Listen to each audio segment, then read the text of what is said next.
السلام علیکم دوستو، آج ہم سنیں گے سحری اور افطاری کی سنت دعائیں کون سی ہیں، اور سحری افطاری کی جو دعائیں ہیں وہ کیا قرآن و حدیث سے ثابت ہے یا صحیح ہے۔ چلتے ہیں بیان کی طرف اور جانتے ہیں اس بہترین بیان میں۔ روزہ رکھنے اور روزہ کھولنے کی مصنون دعائیں بتا دیں اور عربی میں آہستہ آہستہ ریکارڈ کروا دیں تاکہ ہم سن کر یاد کر لیں۔ پلیز ان کا ترجمہ بھی بتا دیں۔ کھولنے اور رکھنے کی دعائیں تو کوئی نہیں، صرف ایک روزہ افطار کرنے کی دعا ہے جو صحیح سند سے ثابت ہے۔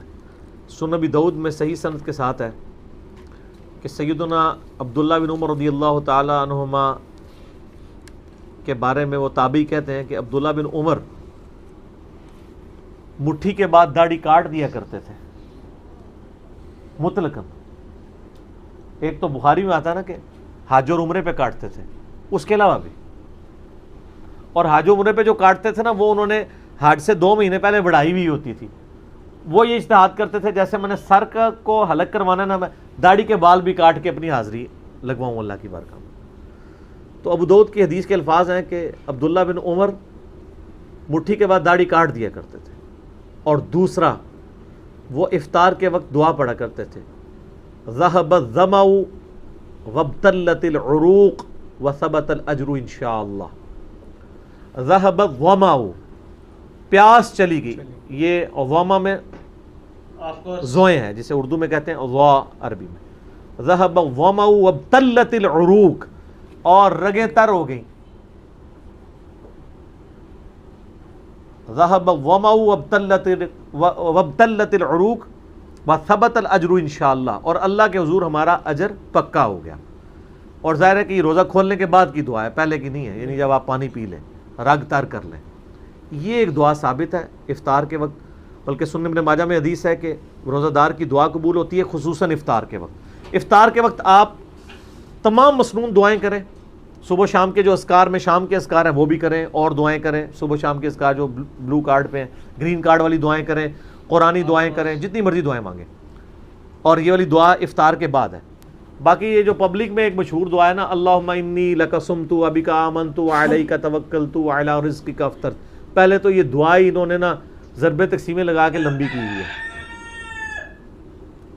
یہ دعا صرف اتنی ہے، اللہم لک صمت وعلی رزقک افطرت، بس۔ صحیح۔ لیکن یہ آپ کو پتہ نا ان کی تسلی نہیں ہوتی، واقعنا عذاب القبری، واقعنا عذاب الحج، یہ خود لگایا ہوا ہے انہوں نے۔ ان کو کہیں یہ جو دعا حنفی بتا رہے ہیں یہ دعا خود کدھر لکھی ہوئی ہے، تو یہ دعا بھی نہیں حدیث کی کتاب سے دکھا سکتے۔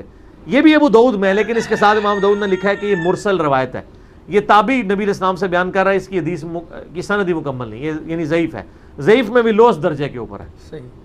لیکن وہ بھی دعا غلط ہے، وہ جو حدیث میں الفاظ ہیں وہ یہ نہیں ہے، وہ یہ ہے اللہم لک صمت وعلی رزقک افطرت۔ انہوں نے کیا بنایا، اللہم انی لک صمت وبک آمنت وعلیک توکلت وعلی رزقک افطرت۔ کتنی چیزیں جوڑی ہیں انہوں نے، تو جوڑتے جاتے ہیں جوڑتے جاتے ہیں جوڑتے جاتے ہیں۔ روزہ رکھنے کی تو کوئی دعا نہیں ہے، روزہ رکھنے کی نیت ہے صرف، اور نیت دل کے ارادے کا نام ہوتا ہے، زبان سے نہیں، وہ بھی انہوں نے بنائی ہوئی ہے۔ وَبِصَوْمِ غَدٍ نَوَيْتُ مِنْ شَهْرِ رمضان، میں کل کے رمضان کے روزے کی نیت کرتا ہوں، آج کی تو نہیں کرتا۔ وہ ایک دن پہلے ہی کر، وہ لفظ بھی بنا رہے تھے، کوئی صحیح بنا دے یار۔ پھر کہتے ہیں بزرگاں نے چینگے لانا ہے، بزرگاں کو آج کل کا بھی فرق نہیں سی پتا، ٹھیک ہے نا جی؟ تو ہونا چاہیے کہ میں آج کے روزے کی نیت کرتا ہوں، ہاں ایک دن پہلے، لیکن وہ ہے ہی غلط ہے۔ نیت تو دل کا ارادہ ہے۔ دیکھیں یہ تو حدیث ٹھیک ہے، بخاری میں بھی ہے، مسلم میں، بخاری کی پہلی حدیث ہے، انما الاعمال بالنیات، اعمال کا دار و مدار نیتوں پہ ہے۔ نیت تو ہر کام کی آپ نے کرنی ہے، لیکن وہ دل کا ارادہ ہے۔ آپ کبھی وضو کے لیے کرتے ہیں نیت؟ نہیں۔ نیت کرتا ہوں اس وضو کی خاص واسطے نماز عشاء کے، سامنے اس ٹوٹی کے، ہیں تو نہیں کرتے ہی نیت۔ ہم کیا نیت کرتے ہیں؟ صرف وضو سے پہلے دعا پڑھتے ہیں، بسم اللہ یا بسم اللہ الرحمن الرحیم، دیٹس آل۔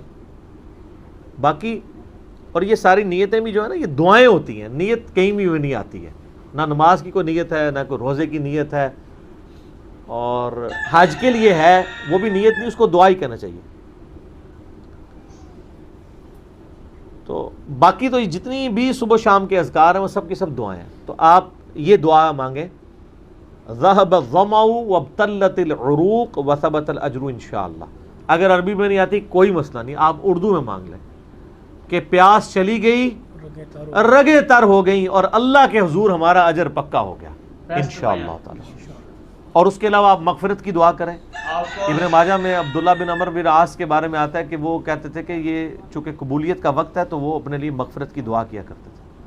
اللہم ربنا آتنا فی الدنیا حسنہ وفی الآخرۃ حسنہ وقنا عذاب النار, یہ دعا مانگے. اللہم اجرنا من النار, یہ مانگے.